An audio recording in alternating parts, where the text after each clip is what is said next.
The Dual Threat Sports Podcast. We're your hosts, Micah Wright and Jaden Lewis.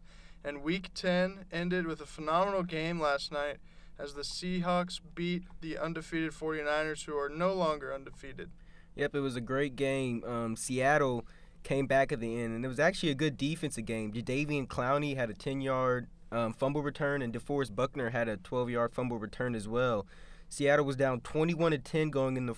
San Francisco was actually down 21-10 going in the fourth quarter, but they made a great comeback themselves. And then in the end, I thought it was going to be a tie, but Seattle ended up pulling it out with a Jason Myers 42-yard field goal. Yeah, it was 4th and 2 in overtime for Seattle. There was less than 2 minutes. They didn't have timeouts, and they decided to punt, and they were around midfield. So I felt like they were kind of playing for a tie, but Jimmy Garoppolo then on the other side ended up throwing 3 straight incompletions, and they punted it back, which then set up a game-winning field goal. So it was just a crazy game. I think it was an instant classic. The defense in this game was awesome. Jadeveon Clowney played the best game. I think you could say it was the best game of his career. I think it seemed like every play he was just in the backfield. And that fumble return really set the tone for them as they were down 10-0, really getting dominated. That changed the whole game. And so that was a great one. Russell Wilson, I think, has to be the MVP at this point if he continues to play the way he's been playing. And so another big game, Sunday night, the Vikings finally get a primetime win against the Cowboys. I know Kirk Cousins is now 2-2 in prime time, and on the losing end, the Dallas Cowboys, Dak Prescott would torch the Vikings defense. He had probably one of the best games of his career, but in the end, like Skip Bayless said, Ezekiel Elliott, he was the third best running back out there on the field on Sunday night.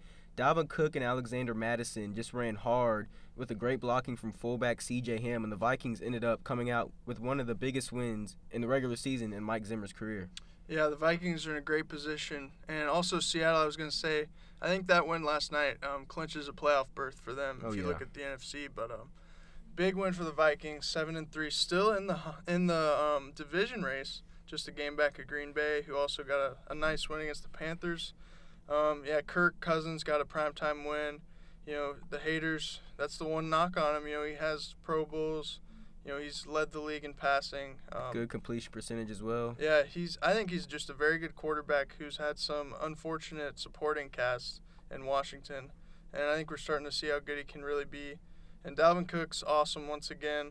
I think he's, we've said it, he's a top 5 running back. You know, you maybe could make the case that he's the best this year. And then a big game, a big loss for the Chiefs in Tennessee, 35-32. Ryan Tannehill outduels Patrick Mahomes. Maybe not outduels him, but got the win over him. It's just a crazy game for the Titans. Yep, and we knew that when Patrick Mahomes was going to come back, the offense was still going to be great. He had 446 yards, 36 for 53 touchdowns, and Damian Williams, he had 77 yards as well. But in the end, as we knew, this Chiefs defense, which has been suspect for the last few years, didn't pull through for them in the end. All right, so before we talk some college football, we have a word on the Popeyes chicken sandwich. So, just when you thought Popeyes couldn't get any better, they introduced their chicken sandwich and spicy chicken sandwich to take their menu to the next level. Popeyes has been serving the nation for nearly 50 years with the nation's best chicken, so go out and try it today. All right, so college football week 11, the game of the year, lived up to the hype, except it was a high-scoring affair, which I think a lot of people thought, given the way those teams have played with Alabama and LSU is number 1 after the big win. Yep, this was, I think, the highest-scoring game in this two teams' history, 46-41. Joe Burrow and Tua Tagovailoa were going at it. Tua had 4 touchdowns. Joe Burrow had 3. And I think Joe Burrow has made his case for the best quarterback in the nation. Absolutely. He's the Heisman, I think he has to be right now. Tua, I think he was like 24 of 41 or something like that. He had a lot of incompletions. Joe Burrow just continued to do what he's been doing. I think he had over 400 total yards, which is ridiculous against Alabama. But this is just how he's played all year. And really, he didn't play any different. And, people were saying Alabama's defense might give him trouble. But he just played probably the best he's played all year.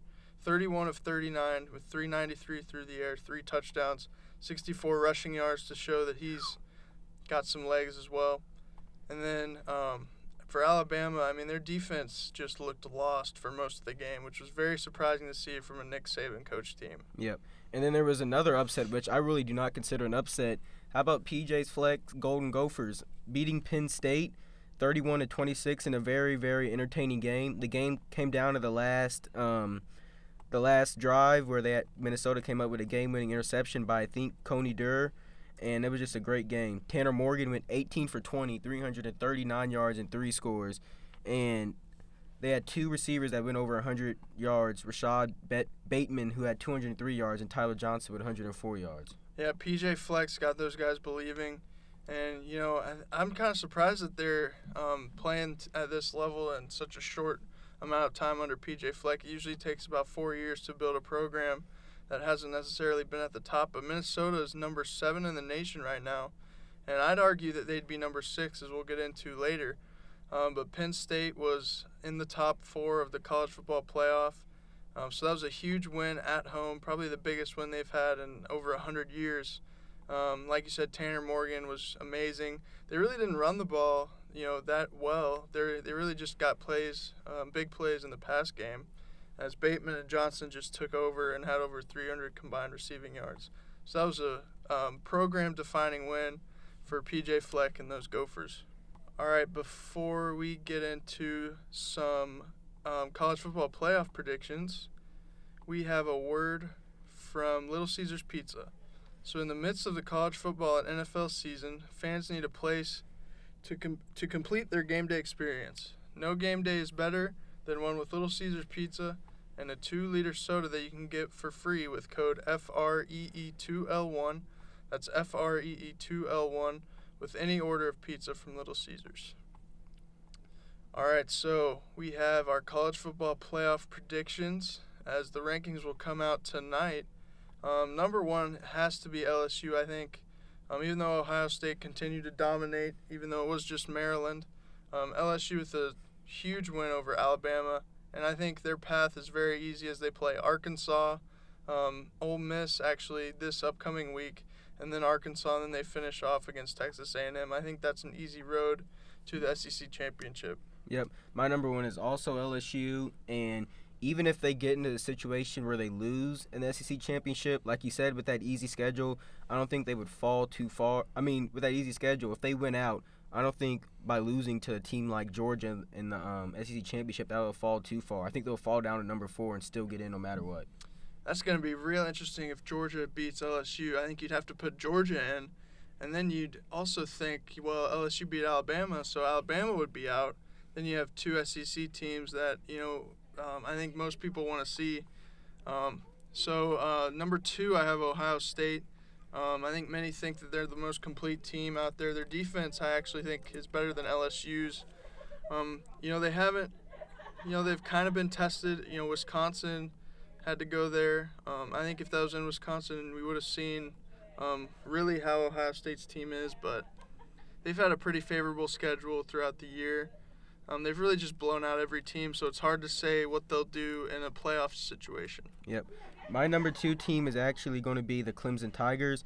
I haven't really heard much about them. They're still undefeated, though. Trevor Lawrence, he's still playing at a very high level, 23 touchdowns, 8 interceptions.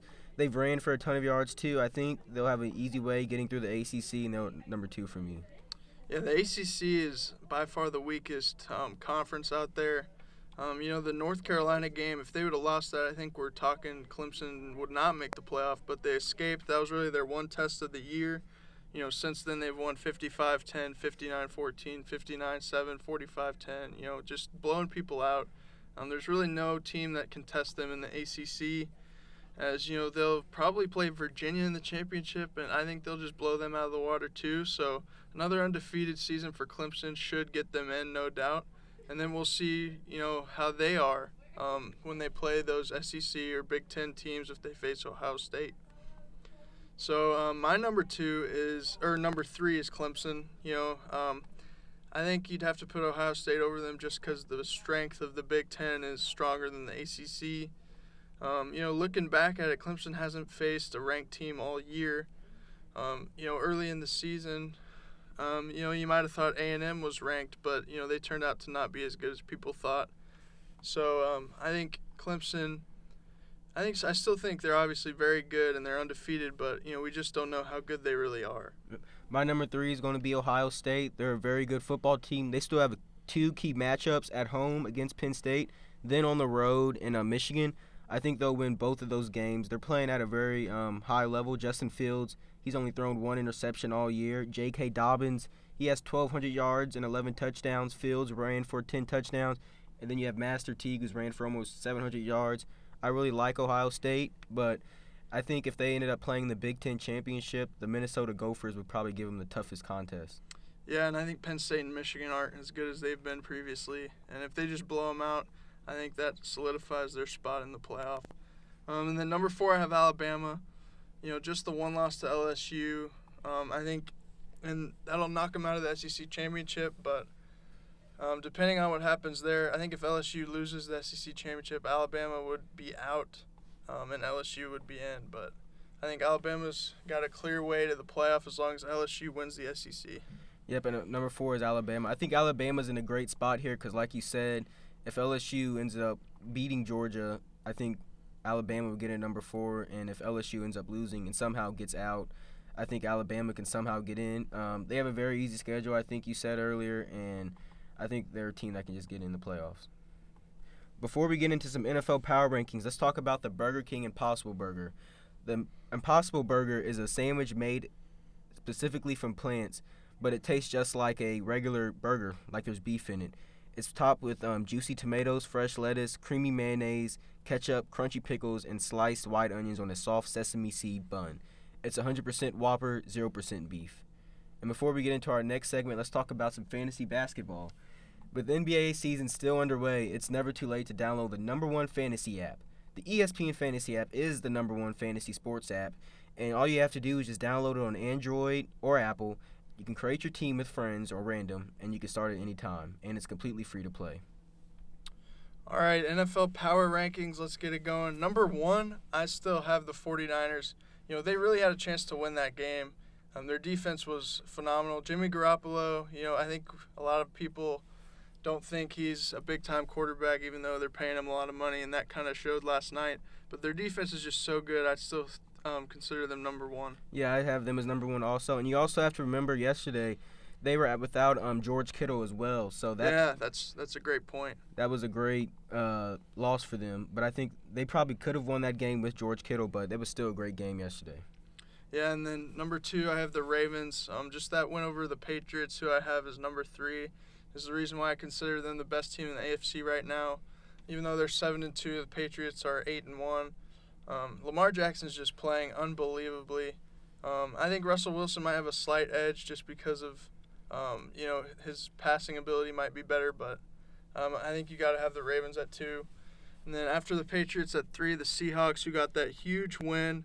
That clinched the playoff berth for them. Really, I think it's going to take 10 wins, and they already have 8 at 8-2, and they're in great position to fight for that NFC South win. Or NFC, I'm blanking here. West. Yeah. Thank you. For number 2, I also have the Ravens. I think Lamar Jackson, he's the MVP of the league in my opinion. And that touchdown against the Bengals reminded me of Michael Vick's run against the Vikings in 2002. And then number 3, I'm also have the Seattle Seahawks.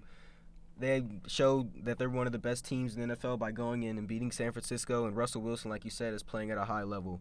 Number 4, I have the Patriots. They're still always dangerous with Belichick and Brady. And then number 5, I'm picking Aaron Rodgers and the Green Bay Packers, who had a very good win against Carolina on Sunday. Yeah, I have the Packers at 5 as well. Their defense kind of concerns me a little bit. Kyle Allen drove down the field and put them in a position to maybe have a chance to tie and score a touchdown at the end of that game in Green Bay. But I still, think Aaron Rodgers, you got to put him up there amongst the league's best. And number 6, I have the Saints. They were my number 2. Then the loss to the Falcons really hurt them. Vikings are up to number 7 on my list, followed by the Texans. And then the final 2, Chiefs and Steelers, 2 teams that have a lot of question marks. Yep, I'm also going to number 6, my Minnesota Vikings, followed by Deshaun Watson's Texans at number 7, which I think they play the Ravens this week, which is going to be a great game. Number 8, I have the Chiefs. I have them sliding a little bit after that loss to the Titans. Then I have the Cowboys, even though they lost to the Vikings this week. And then number 10, I'm putting the Steelers because that defense looked really good against. All right, so that wraps up this edition of the Dual Threat Sports Podcast. Thank you for tuning in. This has been Micah Wright and Jaden Lewis.